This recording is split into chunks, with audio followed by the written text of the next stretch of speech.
Hello, my dear students of 10th Standard English Medium. Once again, I welcome back to my online class of Social Science. आज हम geography का नया chapter पढ़ने वाले हैं, chapter number 10, India agriculture. बहुत important chapter है हमारे लिए, कॉमन अंडरस्टैंडिंग के लिए भी और एग्जामिनेशन के लिए भी, क्योंकि एग्रीकल्चर हमारा मेन ऑक्यूपेशन है इवन अभी भी।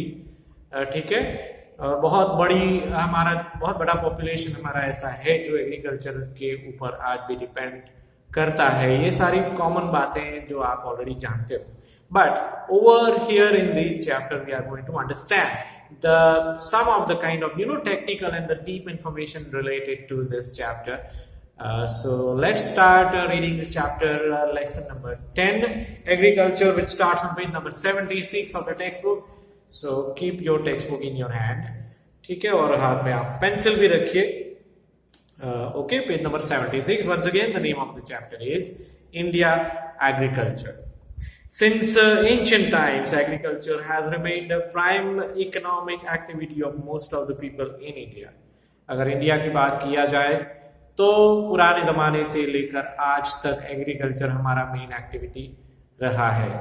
ठीक है, even today also main support for the Indian economy is agriculture. पूरा भारत का इकोनॉमी का बात किया जाए तो एग्रीकल्चर ही हमारा अभी भी मेन ऑक्यूपेशन है। ये बात से साबित होता है कि agriculture is an important resource of India. About 60% of the labour power is engage in agriculture. Labour power यानी कि काम करने वाला पूरा इंडिया का जो भी मैन पावर है उसका 60% हिस्सा जो है वो एग्रीकल्चर पे ही रुका हुआ है। यानी कि जितने भी इंसान काम करने वाले हैं इंडिया में, ओके, उसका 60% एग्रीकल्चर के फील्ड में काम कर रहे हैं। ये कहने का मतलब है यहाँ पर, besides supplying food to the people of India, raw material for many industries also comes from agriculture. एग्रीकल्चर के बारे में हम इतना तो जानते ही हैं कि हम जो खाते हैं वो पूरा खेतों में पकता है, ओके, लेकिन फूड के अलावा इंडस्ट्रीज को चलाने के लिए, नई नई चीजें मैन्युफैक्चर करने के लिए जो रॉ मटेरियल चाहिए वो भी एग्रीकल्चर से आता है।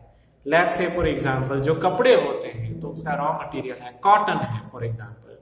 तो बहुत सारा कॉटन जो है वो इंडिया में पकता है, खास करके नॉर्थ इंडिया में, ये बात आप जानते ही होंगे। ओके, तो रॉ मटेरियल इंडस्ट्रीज को चलाने के लिए, उनको मेंटेन करने के लिए जो पकता है वो भी खेतों में ही पकता है। Agriculture occupies about 22% of the national product. Okay, India में टोटल मिला के जितना भी ग्रॉस नेशनल प्रोडक्ट होता है उसका 22% हिस्सा एग्रीकल्चर से होता है। हाँ, वो बात अलग है कि 60% मैन पावर एग्रीकल्चर से जुड़ा हुआ है, ठीक है, लेकिन ग्रॉस प्रोडक्शन में एग्रीकल्चर का हिस्सा जो है वो 22% है। ओके, ये वेरिएशन जो है वो समझना काफी इंपॉर्टेंट है। Crops and other farm products hold about 18% contribution in export which earns huge foreign exchange. ये सारी जो आंकड़ों में दी गई हकीकत है आपको उसके अंडरलाइन करना है आपको, ठीक है, क्योंकि वो एग्जाम में आने के बहुत सारे चांसेस हैं। तो वापस ये सेंटेंस का मतलब ये है कि फार्म प्रोडक्ट्स जो है जिसका हम एक्सपोर्ट करते हैं, जितना भी टोटल हम एक्सपोर्ट करते हैं इंडिया में से, उसमें से 18% जो है वो फार्म प्रोडक्ट्स होती है। ओके, टोटल मिला के जितना भी एक्सपोर्ट इंडिया से होता है उसमें से 18% फार्म प्रोडक्ट्स है, यानी कि agriculture. The Indian economy is mainly dependent on agriculture, thus India is an agrarian country. तो ये फर्स्ट पैराग्राफ ये साबित करता है कि किस तरह से इंडिया एक एग्रेरियन कंट्री है। एग्रेरियन कंट्री होने का मतलब ये है कि एग्रीकल्चर के ऊपर डिपेंड करने वाला देश, ठीक है। तो ये साबित किया हमने कि किस तरह से इंडिया एक एग्रेरियन कंट्री है। तो अगर ऐसा कोई गिव रीजन में क्वेश्चन आए कि India is an agrarian country, give reason, okay, तो उसमें ये पूरा का पूरा फर्स्ट पैराग्राफ उसका आंसर है, ठीक है, जो 2 मार्क का गिव रीजन में आ सकता है ये question. Second paragraph, in most of the areas in India 2 or more crops annually can be taken due to the factors like fertile plains, favorable climate for around the year, cultivation, irrigation, skilled and hard working farmers etc. काफी सारे factors ऐसे हैं जिसकी वजह से हम एक ही area में या तो एक ही खेत में पूरे साल में 2 से ज्यादा क्रॉप्स कल्टीवेट कर सकते हैं, लेकिन उसके लिए कुछ फैक्टर्स हो यानी वो होना जरूरी है। फॉर एग्जांपल फर्टाइल जमीन होना जरूरी है, फिर कड़ी मेहनत करने वाले फार्मर्स भी होना जरूरी है, ठीक है। क्लाइमेट भी हमारा फेवरेबल होना चाहिए, जरूरी मात्रा में बारिश वगैरह होनी चाहिए। अगर बारिश नहीं हो रही है तो फिर इरिगेशन फैसिलिटी होना चाहिए, ठीक है। वो भी लिखा ही है इरिगेशन, और स्किल्ड और हार्ड वर्किंग फार्मर्स बहुत ही इंपॉर्टेंट फैक्टर है कि मेहनत करने वाले फार्मर्स अगर वहां पे होंगे तो ये चीज पॉसिबल है कि साल भर में 2 से ज्यादा क्रॉप्स हम कल्टीवेट कर सकते हैं। बाकी सारे फेवरेबल फैक्टर्स भले ही हो, लेकिन मेहनत करने वाले इंसान ही नहीं होंगे अवेलेबल वहां पे, तो फार्मिंग नहीं हो सकता है, okay. Even then the progress in the field of agriculture is not sufficient, okay. कई बार ऐसा होता है कि ये सारे फेवरेबल फैक्टर्स होने के बावजूद भी एग्रीकल्चर का प्रोग्रेस जो है वो जितना चाहिए या तो हम जितना एक्सपेक्ट करते हैं उतना नहीं हो पाता है। That is the problem. The Indian farmers are generally poor and uneducated. क्या उसके कारण है कि जितना हम एक्सपेक्ट करते हैं उतना प्रोग्रेस नहीं होता है? तो उसका पहला कारण यह है कि इंडिया के फार्मर्स कड़ी मेहनत करने वाले फार्मर्स है, लेकिन उनके पास टेक्नोलॉजी नहीं है, या तो फिर नॉलेज नहीं है, या तो फिर वो पुअर है, या तो फिर इनफ जो जितना नॉलेज उनको चाहिए वो नहीं है, एजुकेटेड नहीं है वो, okay. Agriculture production in India is much less compare to the world due to reasons, और यही कारण की वजह से बहुत सारे दूसरे कारण भी हैं जिसकी वजह से इंडिया का एग्रीकल्चर पुअर है, कंपैरेटिवली बैकवर्ड माना जाता है। और कौन कौन से कारण है? इनएडिक्वेट फैसिलिटीज ऑफ इरिगेशन। हमने अनएजुकेटेड फार्मर्स वो तो हमने देखा ही, लेकिन उसके अलावा टेक्निकल रीजंस भी है। इरिगेशन का फैसिलिटी जितना जरूरी मात्रा में होना चाहिए उतना नहीं है, okay. Irregular and uncertainty of rain. बारिश का कोई ठिकाना नहीं होता है, इरेगुलर है बारिश, कई बार बहुत होती है, कई बार बहुत कम होती है, या तो कई बार बिल्कुल नहीं होती है। इसको इरेगुलरिटी ऑफ रेन कहते हैं, ओके। मोर पॉपुलेशन जो कि हमारे देश की सबसे बड़ी समस्या है एक्चुअली, वो भी एक कारण कह सकते हैं हम। लार्जर फैमिली, जो फार्मर का खुद का फैमिली है वो बहुत बड़ा है, ठीक है। स्मॉलर फार्म्स, उनका फैमिली बड़ा है लेकिन उनका खेत बहुत छोटा है, तो वो जो कुछ भी पकाते हैं खेत में वो इवन उनकी जरूरत का भी उसमें भी वो कम पड़ जाता है। उनकी खुद की नीड्स जो है, रिक्वायरमेंट है, वो भी पूरी नहीं होती है उसमें से। आइडियल सिचुएशन ये होना चाहिए कि फार्मर्स का फार्म बड़ा होना चाहिए, फैमिली नहीं। फैमिली छोटा होना चाहिए, फार्म बड़ा होना चाहिए, ताकि अपनी फैमिली की रिक्वायरमेंट फुलफिल करने के बाद जो कुछ भी सरप्लस बचता है वो मार्केट में बेचता है। और सभी फार्मर्स की ओर से अगर ऐसा होता है, ठीक है, तो इकोनॉमी का प्रोग्रेस होता है और एग्रीकल्चर बहुत ही रिच माना जाता है। ऐसी सिचुएशन है, ओके। लेकिन अनफॉर्चुनेटली इंडिया की अगर हम बात करते हैं तो ऐसा नहीं होता है। No interest in experimentation. कुछ फार्मर्स यानी बहुत बड़ी मात्रा में फार्मर्स ऐसे हैं, बहुत बड़ी संख्या में फार्मर्स ऐसे हैं जिनको नए एक्सपेरिमेंटेशन करने में कोई इंटरेस्ट नहीं होता है। वो बहुत ही ट्रेडिशनल टाइप का फार्मिंग करते हैं, नया एडवेंचर नहीं करते हैं, नई जो डिस्कवरी होती है एग्रीकल्चर के फील्ड में उनकी ओर से नहीं होती है। Less usage of chemical fertilisers का कम उपयोग करना। हालांकि आजकल तो वो भी बढ़ गया है, बहुत ज्यादा बढ़ जाए वो भी अच्छी बात नहीं है एक्चुअली। केमिकल फर्टिलाइजर इतना ज्यादा यूज नहीं करना चाहिए। Modern machinery and scientific approach for cultivation, okay. Modern machinery उनके पास नहीं होती है कल्टीवेशन के लिए। साइंटिफिक अप्रोच जो चाहिए वो नहीं होता है। वो एक्चुअली पढ़ा लिखा फार्मर ही वो सब इम्प्लीमेंट कर सकता है। ठीक है। Educated mass opting away from agriculture, तो समस्या ये भी है हमारे देश की कि जो पढ़े लिखे होते हैं वो एग्रीकल्चर नहीं करते, वो सिटी में चले जाते हैं, बिजनेस करते हैं, या तो फिर जॉब्स पे लग जाते हैं, शहर में बसते हैं, गांव में नहीं रहते वो। तो ये बहुत बड़ी समस्या है। Okay, the so called lower status for agriculture in the society. फिर ओवरऑल हमारा सोसाइटी ऐसा है, इंडियन सोसाइटी, जहां पे एग्रीकल्चर का स्टेटस बहुत ऊंचा नहीं माना जाता है, उसको लोअर स्टेटस, एक मजदूरी वाला काम ऐसा माना जाता है, इसलिए एग्रीकल्चर हमारा पिछड़ा हुआ है। ओके, लेकिन जितना भी है उसका हमें अभ्यास करना है इस लेसन में। तो सबसे पहले हम शुरू करेंगे टाइप्स ऑफ फार्मिंग। ठीक है, जितने भी टाइप्स ऑफ फार्मिंग, जितने टाइप का फार्मिंग इंडिया में चलता है उसको मैंने लिस्ट आउट किया है बोर्ड के ऊपर, आप देख सकते हो। There are 6 types of farming that we are going to study in this chapter. सबसे पहला है subsistence farming, okay? Second one is dry farming, and then we will study about the wet farming. Then we will have shifting यानी zoom agriculture, okay? और fifth one is plantation agriculture, okay? Plantation agriculture जो है वो fifth type है, and the sixth one is intensive farming. ये 6 के 6 प्रकारों का एक ब्रीफ इंफॉर्मेशन हमें दी गई है बुक में। तो वन बाय वन हम शुरू करते हैं।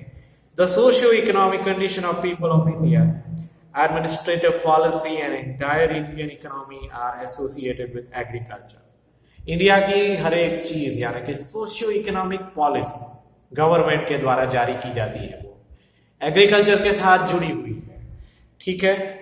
और इसलिए फार्मिंग के ये टाइप्स को पढ़ना हमें जरूरी होता है।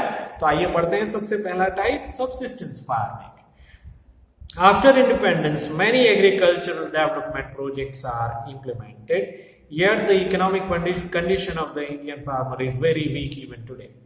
आजादी मिलने के बाद शुरुआत से लेकर आज तक हम तरह तरह के एग्रीकल्चरल डेवलपमेंट प्रोजेक्ट्स इंप्लीमेंट करते आए हैं, यानी गवर्नमेंट की बात मैं कर रहा हूं यहाँ पे कि गवर्नमेंट ने अलग अलग एग्रीकल्चरल प्रोजेक्ट्स इंप्लीमेंट किए हैं, लेकिन जितना टारगेटेड इंप्रूवमेंट होना चाहिए, जितना टारगेट हमने रखा था फार्मर्स का इंप्रूवमेंट के लिए, वो अभी तक नहीं हो पाया है, ठीक है।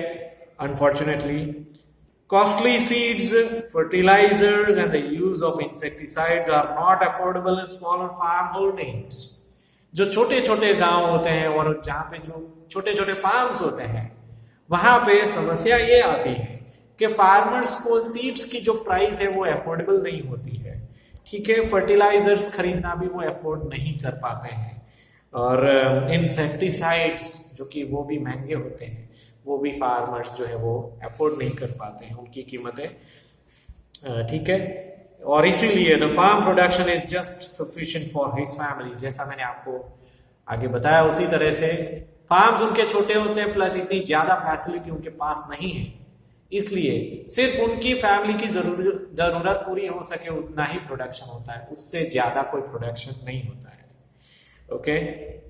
And is consumed in the maintenance of the family. अपनी फैमिली की जरूरत पूरे करने के लिए ही उनका फार्म प्रोडक्शन पूरा हो जाता है, उससे आगे कुछ नहीं होता है। दिस इज कॉल्ड, ये टाइप का फार्मिंग, ऐसे फार्मिंग को हम सबसिस्टेंस फार्मिंग कहेंगे, वैसा फार्मिंग जो मेनली फैमिली की रिक्वायरमेंट को, उसकी नीड्स को पूरी करने के लिए किया जाता है, that is known as subsistence farming. ये पहला टाइप है, ठीक है। So even today Indian agriculture is considered to be an activity for life maintenance only. इसलिए आज भी काफी बड़ी संख्या में ऐसे फार्मर्स हैं जो अपना लाइफ का मेंटेनेंस, अपने फैमिली का मेंटेनेंस, अपनी फैमिली की रिक्वायरमेंट को पूरी करने के लिए ही वो फार्मिंग करते हैं, ठीक है। इसलिए देश के डेवलपमेंट में उनका योगदान हमें नहीं दिखता है। Why? Because they are only fulfilling the needs of their families. The small scale farmers. जो हमें योगदान मिलता है वो बड़े फार्मर्स की ओर से मिलता है, जिनके पास बहुत जमीन है, या तो फिर उनके पास टेक्नोलॉजी है, नॉलेज है, ठीक है, या तो फिर ये सारा जो चीज़ें हैं, इंसेक्टिसाइड है, केमिकल फर्टिलाइजर्स, वो इजीली अफोर्ड कर सकते हैं, वही फार्मर्स का कंट्रीब्यूशन ज़्यादा रहता है इकोनॉमी में। सेकेंड टाइप जो है हमारा वो है dry farming. So let us read about that. Where the rainfall is inadequate, irrigation facilities are less there.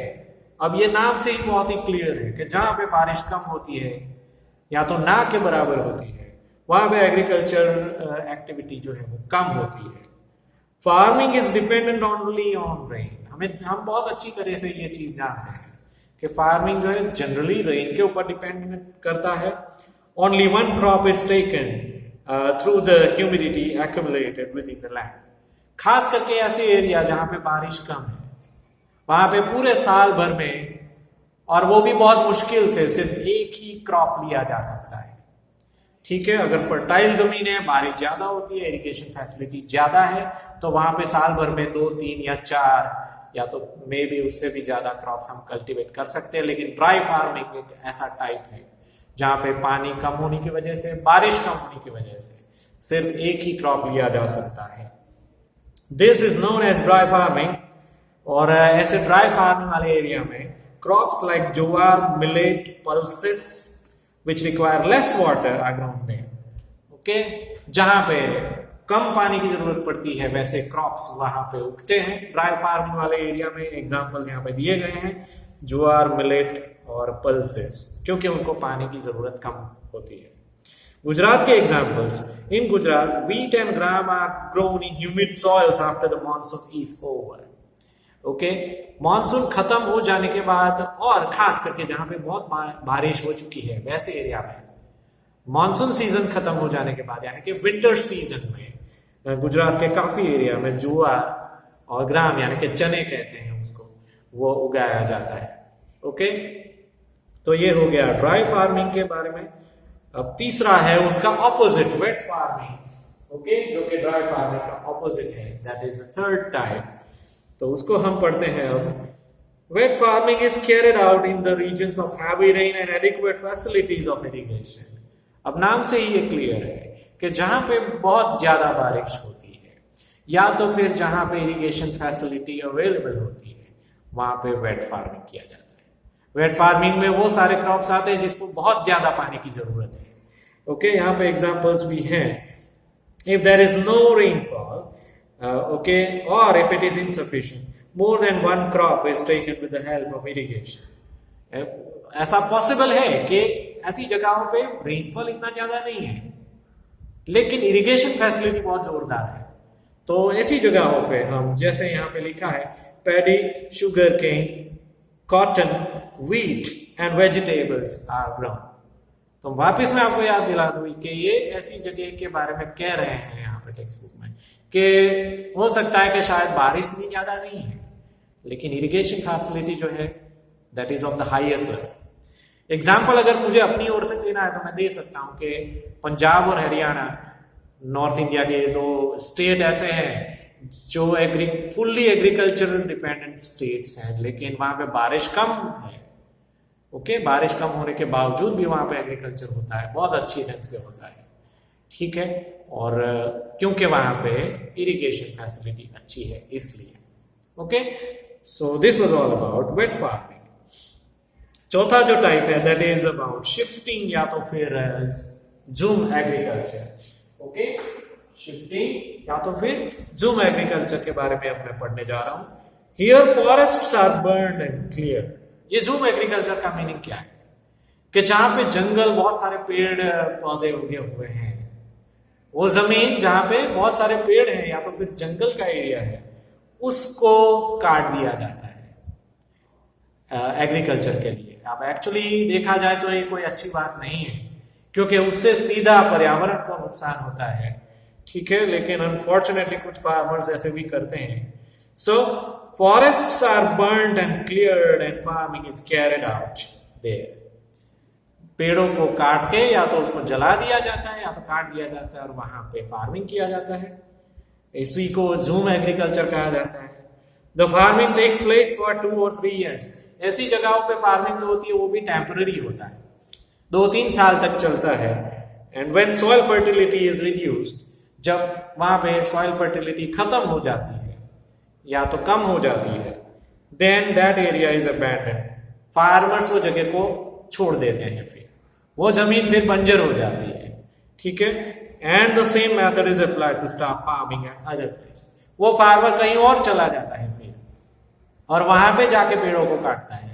ठीक है, और वहां पे वापस 2-3 साल तक फार्मिंग करता है, जब तक फर्टिलिटी रहती है तब तक, और उसके बाद वापस वो जगह छोड़ देते हैं वो फार्मर। और ऐसे काफी सारे फार्मर जिनकी खुद की जमीन नहीं है, लेकिन आसपास के, वो जहाँ पे रहता है वहां के आसपास के गांव के ऐसे एरिया जहाँ पे जंगल है, वहां के पेड़ों को काट के, जो कि एक्चुअली देखा जाए तो इलीगल एक्टिविटी है।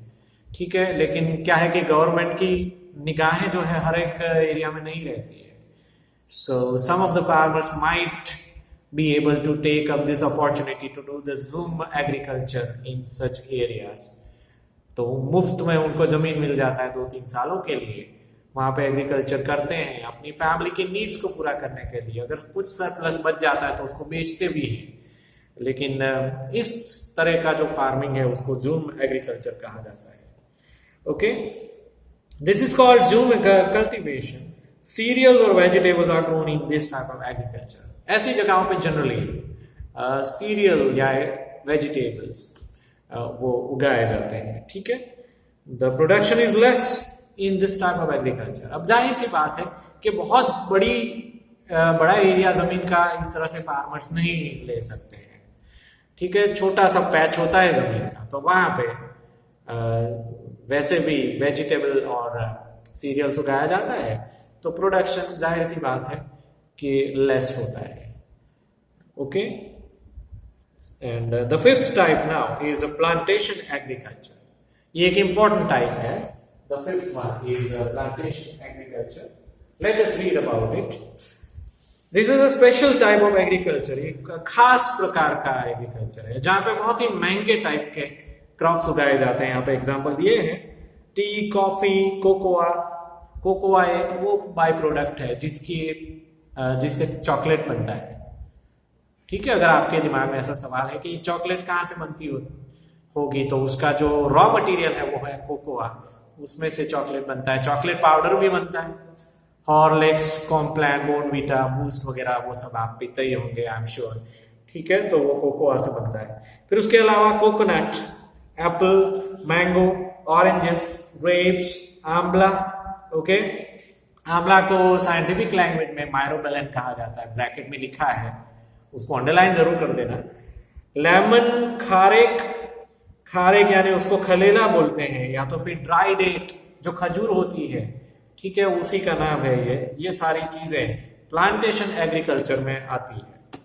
ओके, तो बहुत ही केयर के साथ ये टाइप का एग्रीकल्चर करना पड़ता है, क्योंकि इसके लिए बहुत बड़ी मात्रा में जमीन चाहिए होती है, प्लस इसके सीड्स भी बहुत एक्सपेंसिव होते हैं। और ये टाइप का एग्रीकल्चर करने के लिए फार्मर्स के पास नॉलेज, टेक्निकल नॉलेज भी होना बहुत जरूरी है। Okay, it is necessary that there should be more capital investment, skill, technical knowledge, machines, fertilisers, protection on all sides, acquisition of transportation facility. अब ये टाइप का एग्रीकल्चर सक्सेसफुली करने के लिए, जैसा मैंने आपको आगे बताया कि फार्मर तो नॉलेजेबल होना ही चाहिए, लेकिन उसके अलावा बहुत सारी दूसरी चीजें हैं। बहुत बड़ा कैपिटल इन्वेस्टमेंट, ठीक है, बहुत यानी उसमें इन्वेस्टमेंट लगता है। स्किल, टेक्निकल नॉलेज, मशीन भी चाहिए होते हैं इसके लिए, लेटेस्ट टेक्नोलॉजी वाले। फर्टिलाइजर्स भी अच्छे वाले चाहिए, हाईएस्ट क्वालिटी के। ओके, और उसका प्रोटेक्शन ऑफ ऑल साइड, यानी कि उसका कोई इंश्योरेंस यानी ऐसी कोई चीज चाहिए जिससे क्रॉप का प्रोटेक्शन हो पाए। ओके, और एक्विजिशन यानी वो प्राप्ति करने के लिए और अलग अलग जगह पे उसको पहुंचाने के लिए एक्विजिशन या तो फिर ट्रांसपोर्टेशन फैसिलिटी का होना भी जरूरी है, तब जाके प्लांटेशन एग्रीकल्चर सक्सेसफुल बनता है। ठीक है, अब आइए बढ़ते हैं इंटेंसिव फार्मिंग के बारे में, जो कि फार्मिंग के टाइप है। ये चिल आखिरी जो बोलते हैं, आखिरी उसका टाइप। ओके, तो इंटेंसिव फार्मिंग में क्या लिखा है देखते हैं। Intensive farming is the machinized way of farming through utilization of increased irrigation. जहां पे खास करके बारिश कम हो रही है वहां पे इरिगेशन प्लस टेक्नोलॉजी यानी कि मशीन्स उसका उपयोग करके जो फार्मिंग किया जाता है उसको इंटेंसिव फार्मिंग बोलते हैं। ठीक है, आज के जमाने में ऐसा फार्मिंग हम कर सकते हैं, पहले ये पॉसिबल नहीं था, लेकिन आज हमारे पास टेक्नोलॉजी की बदौलत मशीन्स भी है, इरिगेशन फैसिलिटीज भी है। तो ये दोनों चीजों को मिलाकर जो टाइप का फार्मिंग किया जाता है that is known as intensive farming.